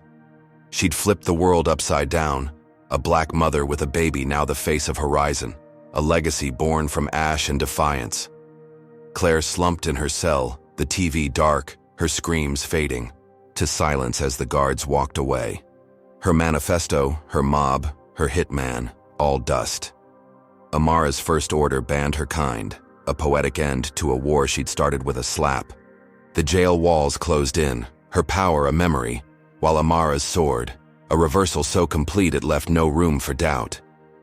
The studio emptied, Los Angeles sprawling beyond, and Amara stepped into her new life, battered but unbroken, her son in her arms, her husband at her side, her throne secured. This gripping tale of Amara Jackson's battle against Claire Ramsey offers profound lessons rooted in resilience, justice, and the fight against systemic hate. First, it reveals the raw power of perseverance. Amara faced a slap, a smear campaign, a mob, a burning home, jail, and a hitman, each blow fueled by racism, yet she never broke. Her story teaches us that strength isn't loud, it's the quiet will to stand up again and again, against overwhelming odds. Second, it exposes the danger of unchecked prejudice. Claire's assumption that Amara didn't belong in first class spiraled into a war of hate, showing how bias, when given power, can destroy lives. It's a stark reminder to question our own judgments and confront the stereotypes we carry. Third, the tale underscores the might of collective action. Amara's live streams turned strangers into allies, toppling Claire's lies with truth amplified by millions. It proves that voices united can shift narratives and dismantle injustice. Finally, the shocking twist, Amara's rise to CEO, teaches that victory isn't just survival, it's rewriting the rules. She turned pain into power, banning hate from Horizon Airlines, proving that those who endure can redefine the systems that oppressed them. This isn't just a story, it's a call to recognize our own agency in fighting wrong. So what's the takeaway? Stand firm, speak out, and challenge hate, because even one voice can spark a revolution. What do you think? Could you face what Amara did and come out stronger? Drop your thoughts in the comments, hit like if this moved you, subscribe for more tales of grit, and share to spread the fight against racism. Thanks for joining us on this wild ride. Here's to courage, justice, and a world where every seat belongs to everyone.